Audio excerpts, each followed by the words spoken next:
سارے واقعے سے صرف یہ سمجھاؤں کہ حضور اکرم صلی اللہ علیہ وسلم اجنبی سے اجنبی آدمی کو، غیر سے غیر آدمی کو چاہتے تھے کہ یہ کسی طرح تمہارے درمیان میں رہے، تمہارے درمیان میں رہے۔ یہاں تک بھی فرمایا ہے وَإِنْ أَحَدٌ مِّنَ الْمُشْرِكِينَ اسْتَجَارَكَ فَأَجِرْهُ حَتَّى يَسْمَعَ كَلَامَ اللَّهِ۔ اللہ اکبر، کہ تم انہیں اپنے ماحول میں لاؤ، اگر تم سے پناہ چاہتے ہیں پناہ دو ان کو، تاکہ تمہارے ماحول میں آ کر قرآن سنیں، اس لیے کہ نہیں جانتے ہیں۔ میرے دوستو عزیزو، میں نے ساری بات یہ سمجھانے کے لیے عرض کی تھی کہ دوسری نسبت وہ قوم اور قبیلے کی ہے، ایک نسبت زبان کی ہے، ایک نسبت یہ قوم اور قبیلے کی ہے۔ فرمایا کہ ان نسبتوں کے ساتھ دعوت کا کام نہیں چلے گا۔ ہم تو اللہ مجھے معاف فرمائے ایک ہونے کے بعد اجنبی نظر سے دیکھیں، وہاں غیروں کو اجنبی نظر سے دیکھنے کی اجازت نہیں ہے، وہاں ہر ایک کو اپنا ایک نظر سے دیکھو، اس لیے کہ امت کو جمع کرنا ہے۔ اس لیے ہم نے عرض کیا کہ حضور اکرم صلی اللہ علیہ وسلم کی دعوت کی جو سب سے بنیادی آپ کی دعوت کا جو بنیادی اصول ہے وہ یہ ہے کہ آپ صلی اللہ علیہ وسلم کسی انسان کا درجہ اس سے کم نہیں سمجھتے تھے کہ آپ اس کو خود دعوت دیں۔ آپ کسی کا درجہ سے کم نہیں سمجھتے کہ آپ اس کو خود دعوت دیں۔ اس سے امت بنی تھی، اس سے امت بنی تھی کہ آپ نے قومیت کی اور زبان کی اور علاقائیت کی ان تمام اور رنگ کی نسبت سے امت کو نکالا۔ تو ہم نے عرض کیا کہ آپ کی دعوت کا جو سب سے بنیادی اصول ہے وہ عمومیت ہے، وہ عمومیت ہے تاکہ خیر امت میں عام ہو جائے، خیر امت میں عام ہو جائے۔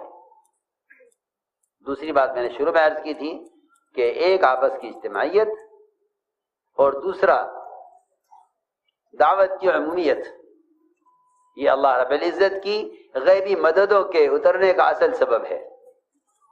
سن رہے دھیان سے یا نہیں؟ کسی اور کام میں مت لگنا، کوئی حرام کام اس مجلس میں نہ ہو، ورنہ محرومی ہوگی سب کی۔ کسی حرام کام میں مت لگنا۔ یہ ملائکہ کے نزول کی اور ملائکہ کے اپنے پروں سے مجمع کو گھیر لینے کی یقینی طور پر مجلس ہے، اس میں کوئی شک نہیں ہے۔ صحیح حدیثوں پر غور کرو اور سمجھو کہ اللہ کے گھروں میں سے یا کسی بھی جگہ ایمان والے اگر عبادت اور دعوت اور دین کی نسبت پر جمع ہوتے ہیں اور اللہ تعالیٰ کے تذکرے کرتے ہیں، فرشتے میں پروں سے آسمان تک گھیر لیتے ہیں ان کو۔ یہ ذکر کے مجلسیں ہیں، اس میں کسی قسم کی غفلت اور کسی گناہ کی گنجائش نہیں ہے، کیونکہ توبہ کی نسبت پر جمع ہوئے ہیں۔ دوسری بات میں نے عرض کی ہے کہ آپ کی دعوت میں عمومیت ہے، کہ آپ ہر شخص کی طرف خود جا کر دعوت دینا چاہتے ہیں، خود جا کر دعوت دینا چاہتے ہیں۔ اللہ نے غیبی نصرتیں انفرادی دعوت کے ساتھ رکھی ہیں۔ کسے کہتے ہیں غیبی نصرت؟ ایسے حالات کا پیش آنا جس سے غیر اسلام کو قبول کرنے پر مجبور ہو جائیں، اس کو غیبی نصرت کہتے ہیں۔ مضامین، واقعات، کتابیں، یہ تو سب مشاہدے کی چیزیں ہیں۔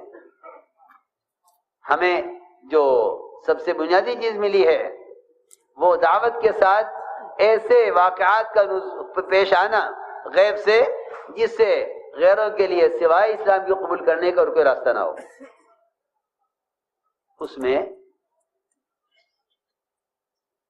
اس کے لیے سب سے بنیادی کام انفرادی دعوت دینا ہے۔ آپ صلی اللہ علیہ وسلم ایک سفر میں تھے، صحابہ آپ کے ساتھ تھے، آپ نے دیکھا ایک آدمی کو گزرتے ہوئے ایک راستے پر، فرمایا کہاں جا رہے ہو؟ اس نے عرض کیا کہ میں اپنے گھر والوں کے پاس جا رہا ہوں۔ آپ نے فرمایا کیا تمہیں ایک خیر کی بات میں کی رغبت ہے؟ اس نے کہا وہ کیا بات ہے؟ آپ نے فرمایا کہ اللہ کو ایک مان لو اور مجھے اللہ کا رسول مان لو۔ توحید و رسالت یہ دو دعوتیں ہیں اصل، توحید و رسالت، ان دو چیزوں کی دعوت اصل ہے، اور ان دو چیزوں کی دعوت میں ہی اصل اللہ تعالیٰ کی مدد ہے، کیونکہ باقی سارے احکام کی دعوت تو بعد کی چیز ہے۔ سب سے پہلے بنیادی بات یہ ہے کہ توحید و رسالت، ان دونوں کی گواہی دینا، ان کی گواہی دلوانا۔ بلکہ صحابہ کی ایک جماعت نے تو اس کو اپنے عمل میں شمار کیا تھا کہ ہمارا معمول یہ ہے کہ ہم اللہ کی وحدانیت کو بیان کرتے ہیں۔ اس دیہاتی نے فوراً یہ کہا کہ آپ کی اس بات پر کون گواہ ہے جو گواہی دے کہ آپ سچ کہہ رہے ہیں؟ آپ کے ساتھ صحابہ تھے، عبداللہ میں خود فرماتے ہیں، روایت میں ہے کننا معہ فی سفرین، ہم آپ کے ساتھ سفر میں تھے۔ فرمایا آپ نے کہ اس وادی کے کنارے پر جو درخت کھڑا ہوا ہے، یہ درخت گواہی دے گا کہ میں اللہ کا رسول ہوں۔ وہاں سے درخت زمین پھاڑتا ہوا آیا اور آپ کے سامنے آ کر کھڑا ہو گیا۔ آپ نے 3 مرتبہ درخت سے گواہی لی، درخت نے 3 مرتبہ گواہی دی کہ بے شک آپ جیسا فرما رہے ہیں بات یہی ہے، بات یہی ہے۔ 3 مرتبہ اس نے درخت نے گواہی دی۔ اس آدمی نے، اس دیہاتی نے براہ راست درخت سے گواہی سنی۔ یہ گواہی سن کر اس نے اسلام قبول کیا اور یہ کہہ کر گیا کہ میں اپنی قوم کو دعوت دے کر انہیں آپ کے پاس لے کر آتا ہوں۔ میرے دوستو عزیزو، اللہ تعالیٰ کی غیبی مددیں وہ انفرادی دعوت کے ساتھ ہیں، بشرطیہ ہے کہ ہم کسی کو اپنی محنت اور میدان سے باہر نہ سمجھیں۔ ہر ایک کو دعوت، ہر ایک کو دعوت۔ حضور اکرم صلی اللہ علیہ وسلم نے سفر ہجرت میں، جبکہ سفر بہت خطرے کا سفر تھا، آپ کی تلاش میں ہر طرف گھوڑے دوڑائے ہوئے تھے، انعامات کے اعلانات ہو رہے تھے کہ جو نعوذ باللہ آپ کو زندہ یا مردہ کی حال میں پکڑ لائے اس کے لیے انعامات ہیں۔ لیکن اس خطرے کے سفر میں آپ نے مشورہ بھی کیا کہ کدھر سے جانا چاہیے۔ صحابہ نے عرض کیا کہ یہ ایک راستہ ہے، مگر اس راستے میں ڈاکو رہتے ہیں، اس راستے میں ڈاکو رہتے ہیں۔ فرمایا کہ ہمیں ڈاکوؤں کے راستے سے ہی جانا ہے۔ کیوں؟ میرا عزیز دوستو، قرآن کا یہ وعدہ ہے اور یہ فیصلہ ہے کہ جو اللہ کا پیغام بندوں تک پہنچائیں گے، اللہ قیامت تک ان کی حفاظت اس طرح کریں گے جس طرح اللہ نے محمد صلی اللہ علیہ وسلم اور آپ کے صحابہ کی حفاظت کی ہے۔ پکی بات ہے۔ بلغ ما انزل الیک من ربک فإن لم تفعل فما بلغت رسالتہ، آپ پر جو احکام نازل ہوئے ہیں اور جس کام کے لیے ہم نے آپ کو بھیجا ہے، آپ اس کی دعوت خود جا کر دیجئے، اور اگر آپ کو خطرہ ہے واللہ یعصمک من الناس، تو اللہ تعالیٰ آپ کی لوگوں سے حفاظت کرنے والے ہیں۔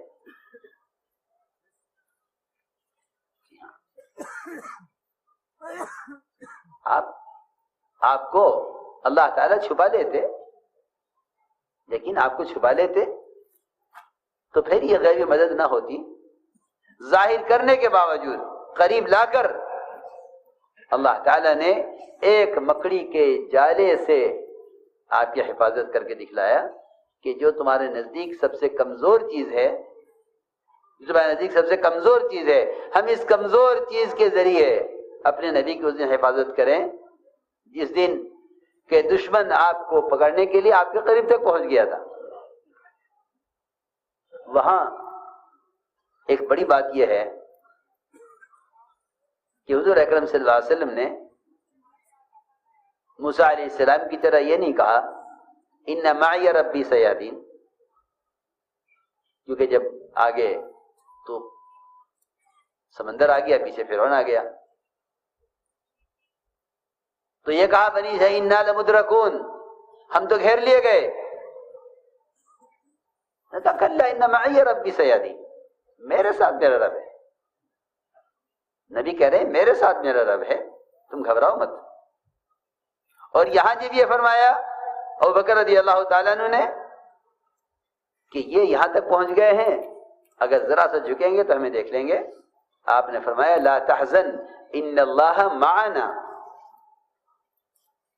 جو اللہ کا وعدہ میرے ساتھ اپنی معیت کا ہے وہی وعدہ ابوبکر تمہارے ساتھ ہے، یعنی جو وعدہ اللہ کی معیت کا میرے ساتھ ہے وہ وعدہ امت کے ساتھ ہے. اللہ معنا، اللہ ہمارے ساتھ ہے. یہ نہیں فرمایا ابوبکر تم گھبراؤ مت اللہ میرے ساتھ ہے. ان اللہ معنا، کہ جو معیت، جو نصرت اللہ کی نبی کے ساتھ ہے وہ خدا کی قسم قیامت تک ہر امتی کے ساتھ ہے. تو میں نے عرض کیا کہ آپ صلی اللہ علیہ وسلم نے سفر ہجرت میں ڈاکوؤں کا راستہ بذات خود بالارادہ اختیار کیا کہ ہمیں ڈاکو کا راستے سے جانا ہے. کیوں؟ کہ ان کو دعوت دیں گے. جب داعی کسی کو دعوت دینے کے ارادے سے قدم اٹھا لیتا ہے، اللہ تعالیٰ اس کے راستے کے تمام مجاہدوں کو اور اس کے راستے کی تمام ناگواریوں کو اور اس راستے کی تمام مشقتوں کو اور اس راستے کی تمام پیش آنے والی رکاوٹوں کو مدعو کے دل کو متوجہ کرنے کا سبب بنا دیتے ہیں. یہ اصولی بات ہے. یہ داعی کی اذیتیں مدعو کی ہدایت کا سبب بنتی ہیں. یہ قرآن نے اسی طرح کہا ہے کہ نبیوں کا صبر کرنا قوموں کی ہدایت کا ذریعہ ہے. ہم نے عرض کیا کہ ایک کام ہے اور اللہ تعالیٰ کی غیبی مددوں کے نازل ہونے کا یہ بنیادی سبب ہے دعوت اللہ، بشرط یہ کہ داعی امت کو طبقاتی نظر سے نہ دیکھے. یہ سب سے بنیادی چیز ہے. حضور اکرم صلی اللہ علیہ وسلم کے یہاں جب کوئی کسی ارادے سے آتا تھا، عمیر بن وہب آپ کو قتل کرنے کے لیے چلے مکہ مکرمہ سے، کہا مکے والوں سے گھبراؤ مت، میں ابھی جاتا ہوں اور جاتے ہی تمہیں خوشخبری پہنچ جائے گی کہ میں نے آپ کو قتل کر دیا. یعنی آنے والوں کا استقبال ایسا تھا. ہم تو یہ سوچتے ہیں کہ میرے بارے میں کوئی کیا خیال رکھتا ہے، مجھے اس کے بارے میں وہی خیال رکھنا چاہیے جو اس کا خیال میرے بارے میں ہے. جتنی دوریاں اور جتنی آپس میں رنجشیں ہیں اس کی بنیادی وجہ یہ ہے کہ ہمارا گمان اور خیال اور ہمارا ارادہ ایک مسلمان کے ساتھ وہ نہیں ہے جو محمد صلی اللہ علیہ وسلم کا اپنے قتل کے ارادے سے آنے والے کے بارے میں ہے. اللہ اکبر. آپ جانتے تھے یہ مکے سے چلے نہیں تھے، آپ کو معلوم ہو گیا تھا. انہوں نے عمیر بن وہب نے کہا مکے والوں سے کہ ابھی میں تمہیں خوشخبری سناتا ہوں. جا کر غلام سے کہا تلوار تیز کر، اور یہاں سے یہ تلوار لے کر گلے میں ڈال کر سیدھے پہنچے مدینہ منورہ. حضرت عمر نے دیکھ لیا کہ اس کا ارادہ اچھا معلوم نہیں ہوتا. فرمایا صحابہ سے تم جلدی جا کر بیٹھ جاؤ اللہ کے نبی کے پاس، ادھر قریب نہ بیٹھے، اس کا ارادہ اچھا نہیں ہے. چنانچہ انصار آپ کو گھیر کر بیٹھ گئے اور یہ عمیر بن وہب گلے میں تلوار لٹکائے ہوئے وہاں پہنچے. حضرت عمر رضی اللہ تعالیٰ عنہ نے اس کا گریبان تلوار کے ساتھ پکڑا ہوا تھا کہ یہ قریب میں جا کر بیٹھے. فرمایا عمر اس کا گریبان چھوڑو، یہ کیا کیا تم نے اس کے ساتھ، اس کے گریبان چھوڑو. فرمایا عمیر آؤ یہاں آؤ ہمارے پاس. اللہ اکبر. جو آدمی آپ کے قتل کا ارادہ لے کر چلا ہے اور اللہ نے آپ کو وحی سے پہلے بتا دیا کہ عمیر بن وہب اس ارادے سے آ رہے ہیں، آپ صلی اللہ علیہ وسلم نے صحابہ کو پیچھے کیا، انہیں آگے بلا کر بٹھایا. سوال اس بات کا ہے کہ اگر واقعی مسلمان اگر واقعی مسلمان کسی قوم، کسی قبیلے یا کسی خیال، کسی طبقے کے آدمی کو اپنا دشمن سمجھتا ہے اور دشمنی کھلی بھی ہے، یہاں سوال اس بات کا پیش آتا ہے کہ تم نے اپنے دشمن کے ساتھ وہ معاملہ کیا یا نہیں جو معاملہ محمد صلی اللہ علیہ وسلم کا اپنے ستانے والوں کے ساتھ ہے؟ یہاں سوال انتقام بدلے کا نہیں ہے. کیوں؟ اس لیے کہ کام کرنے والوں کی بنیادی چاہت اور ان کے کام کا مقصد ساری انسانیت کو ہدایت پر لانا ہے. یہ دشمن کو اگر دوست کی نظر سے نہیں دیکھتے، اور اگر یہ دشمن کو محمد صلی اللہ علیہ وسلم کے طریقے کے مطابق اس کے ساتھ معاملہ نہیں کرتے، تو میں عرض کرتا ہوں کہ چلے چار میں لگا دینا یا اس کام سے نسبت حاصل ہو جانا یہ کوئی چیز نہیں ہے. جب تک کام کرنے والوں کی، ان کی نیتیں، ان کے ارادے، ان کے جذبات محمد صلی اللہ علیہ وسلم کے جذبات کے عین مطابق نہ ہوں، اس کام سے کوئی مناسبت نہیں ہے. اس کام سے نسبت کا حاصل کرنا آسان ہے، اس کام سے مناسبت پیدا کرنا ایک مجاہدے کا کام ہے. نسبتیں بہت آسان ہیں، آپ 3 دن لگا لو، چلہ لگا لو، آپ کو تبلیغی جماعت کی ہونے کی نسبت حاصل ہو جائے گی. سوال نسبت کا نہیں ہے، سوال تو دعوت کے اسلوب سے اس مناسبت سے تعلق، اس مناسبت کے پیدا ہونے کا ہے جو مناسبت محمد صلی اللہ علیہ وسلم جو طریقہ محمد صلی اللہ علیہ وسلم کا تھا اس طریقے سے مناسبت ہو. اب آپ اندازہ کریں، ایک آدمی گلے میں تلوار لٹکا کر، تیز کرا کر، مکے والوں کو بتلا کر آپ کے قتل کے ارادے سے آیا ہے. فرمایا صحابہ سے ذرا پیچھے ہٹ جاؤ، عمیر آگے آؤ. کیسے آنا ہوا؟ یہاں بیٹھو. کیسے آنا ہوا؟ کہ میں تو بھائی کو لینے آیا ہوں. فرمایا نہیں، سچی بتاؤ کیوں آئے؟ کہ میں تو اسی کے لیے آیا ہوں. تلوار کیوں لائے؟ کہ ان تلواروں نے تو بڑا نقصان کیا ہے، کوئی فائدہ نہیں ہوا ان تلواروں سے. حالانکہ آئے اسی مقصد سے آئے ہیں کہ آتے آپ پر حملہ کریں گے.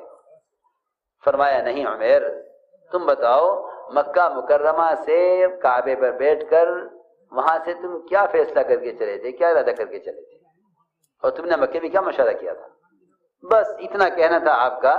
انہوں نے ساری ارادے ان کے ختم ہوئے اور فوراً انہوں نے کلمہ پڑھا، اشہد ان لا الہ الا اللہ و اشہد انک رسول اللہ.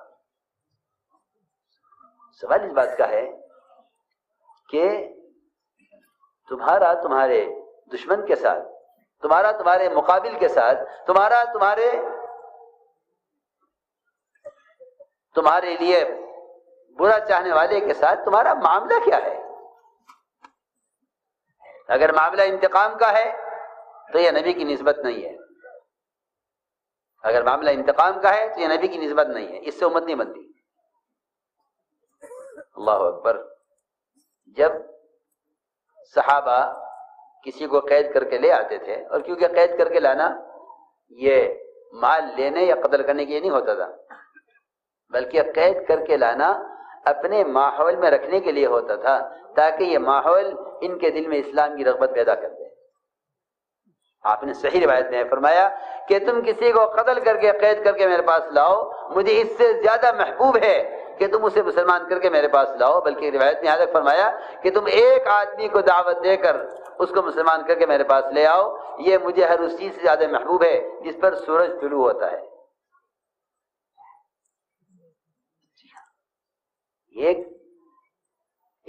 ایک انسان کی قیمت نبی کہہ رہے ہیں، ایک انسان کی، مسلمان کی نہیں کہہ رہا ہوں میں، ایک انسان کی قیمت، ایک انسان کی قیمت بتا رہے ہیں کہ ایک انسان کی یہ قیمت ہے، ایک انسان کی یہ قیمت ہے کہ تم اگر اس کو مسلمان کر کے میرے پاس لے آؤ.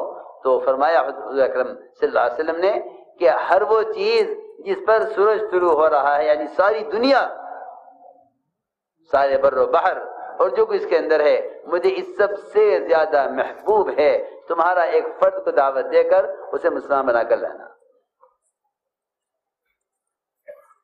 چنانچہ صحابہ اپنے ماحول میں لاتے،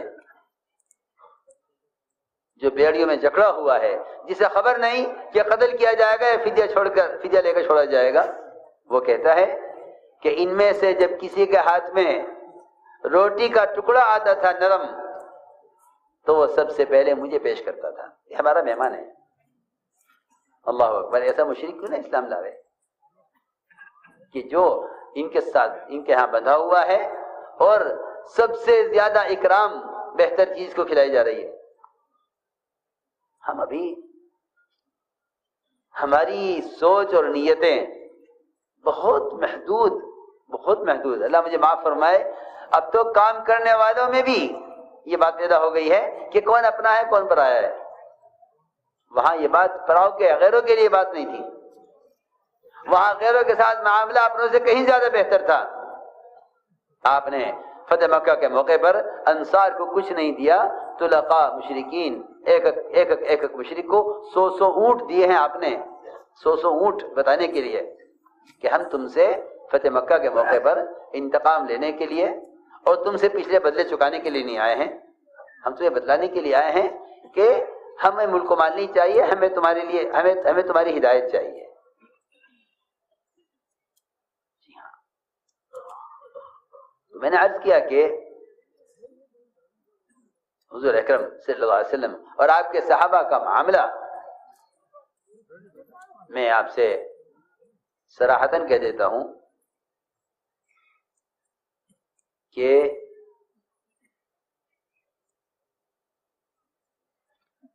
تعصب کسی بھی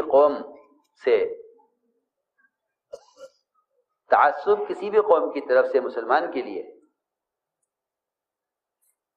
یہ خدا کی قسم پیدا نہیں ہو سکتا اگر مسلمان کے اخلاق اور معاملات وہ ہوں جو محمد صلی اللہ علیہ وسلم اور آپ کے صحابہ کے تھے۔ بالکل یہ یقینی بات ہے، میری بات صحیح ہے اور میں اس کو صحیح سمجھتا ہوں، چاہے سمجھ میں آئے یا نہ آئے۔ تعصب کے پیدا کرنے میں ہماری اپنی بد اخلاقی اور ہماری اپنی تنگ نظری اور ہمارے اپنے غیروں کے ساتھ اچھے معاملات اور اچھا معاشرہ اور اچھے اخلاق کا نہ ہونا، یہ تعصب کا سب سے بنیادی سبب ہے،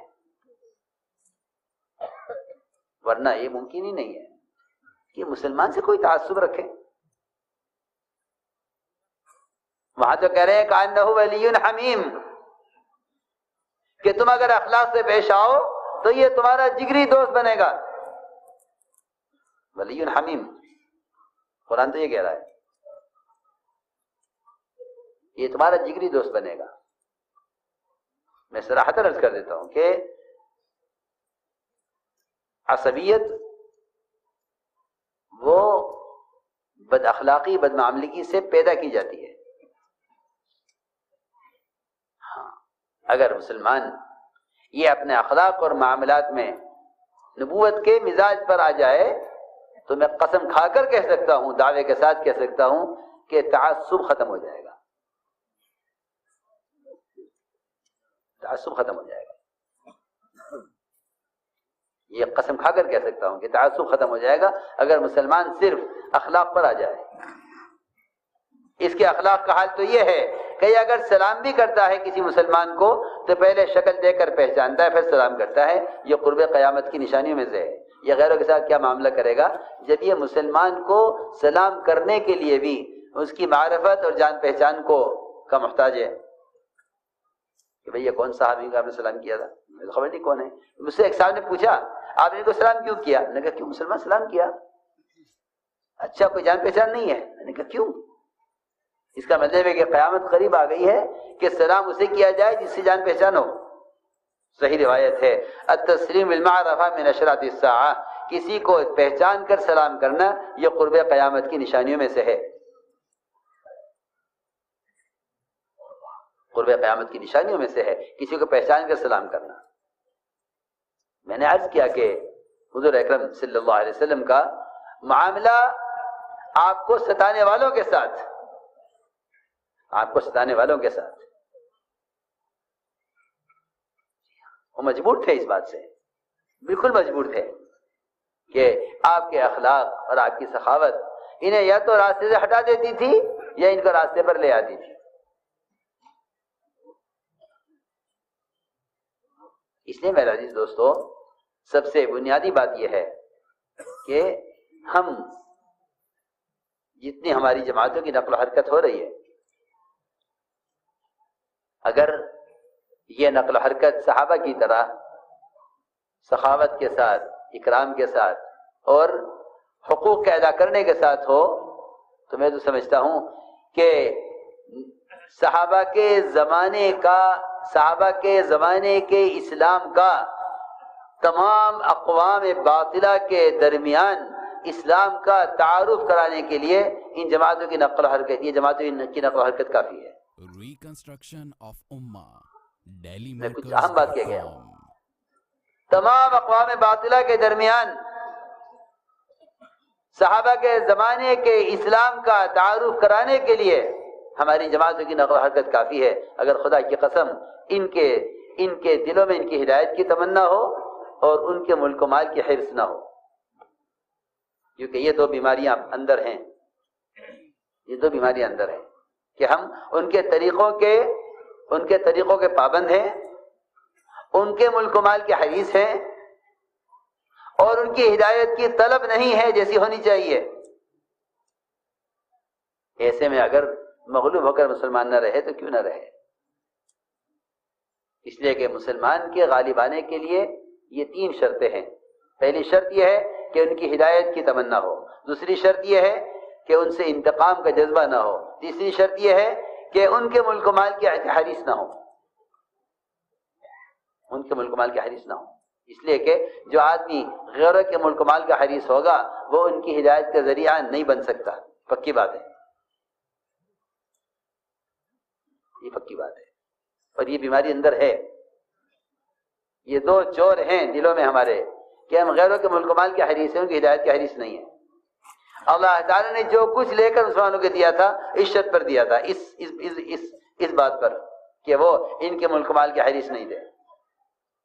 وَأَوْرَثَكُمْ أَرْضَهُمْ وَدِيَارَهُمْ وَأَمْوَالَهُمْ وَأَرْضًا لَمْ تَطَئُوهَا، ہم سب دے دیں گے تمہیں مگر تم اس کے طالب مت بنو، اور اگر تم اس کے طالب ہو تو پھر تمہیں مغلوب ہو کر رہنا پڑے گا۔ اس لیے سب سے اہم چیز وہ یہ ہے کہ مسلمان ہر حق والے کا حق ادا کرے، اس لیے کہ اسلام کو سمجھایا نہیں جا سکتا حقوق کی پامالی کے ساتھ۔ اپنا حق معاف کر دو کیونکہ تمہیں اپنا حق اللہ سے لینا ہے، میری بات دھیان سے سننا، اپنا حق معاف کر دو کیونکہ حق اللہ سے لینا ہے۔ حدیبیہ میں جو شرطیں لگی، آپ کو ہم طواف نہیں کرنے دیں گے، مسجد حرام ساری دنیا کی مساجد کا قبلہ ہے، ہم آپ کو عمرہ نہیں کرنے دیں گے، آپ یہاں سے واپس جائیے، اور ہمارا کوئی آدمی آپ کے پاس آئے گا ہم واپس نہیں کریں گے، ہمارا کوئی آدمی آپ کے پاس آئے گا آپ کو واپس کرنا پڑے گا۔ اور شرطیں لگائی، سب سے بنیادی شرط یہ ہے کہ رسول اللہ نہیں لکھنے دیں گے، ساری شرطیں منظور۔ کیوں؟ تم اپنے جذبات کو حکم پر قربان کرو، ہم تمہیں فوراً فتح دکھلائیں گے۔ تو اپنے جذبات کو حکم پر قربان کرو، ہم فتح فوراً دکھلائیں گے۔ اللہ کی شان، وہاں سے ہٹے نہیں تھے کہ سورہ فتح نازل ہو گئی۔ صحابہ کرام فرماتے ہیں کہ لوگ سمجھتے ہیں کہ مکہ پر حملہ فتح مکہ ہے، نہیں، مکہ پر حملہ فتح مکہ نہیں ہے، حدیبیہ فتح مکہ ہے۔ کہ تم جذبات کو قربان کر دو حکم پر، وہاں سے ہٹے نہیں کہ سورہ فتح نازل ہو گئی۔ اس لیے میں نے عرض کیا کہ ہر حق اور باطل ان دونوں کی ایک حد ہے جہاں تک ان کو پہنچنا ہے. حق اپنی حد کو پہنچ کر غالب آئے گا اور باطل اپنی حد کو پہنچ کر مغلوب ہوگا. لیکن ہمیں صاف صاف آپ سے عرض کر دیتا ہوں کہ ہم باطل کو اس کی انتہا تک پہنچنا نہیں دیتے اپنی غلطیوں کی وجہ سے، کہ باطل کو اس کی انتہا تک پہنچنے دو. اور میں سب صاف کہتا ہوں کہ باطل کے اپنی انتہا تک پہنچنے کے لیے وہ اصول اور ضابطے ہیں جو محمد صلی اللہ علیہ وسلم کے ضابطے تھے. میری بات توجہ چاہے گی بہت، کہ مسلمان عبادات میں، معاملات میں، اخلاق اور معاشرے میں جب تک مسلمان اتباع سنت پر پوری طرح نہیں آئے گا اور اجتماعی طور پر کامل دین پر قائم نہ ہوگا، اس وقت تک مسلمان مغلوب رہے گا. چنانچہ معاملات میں اگر حق غیروں کا ہے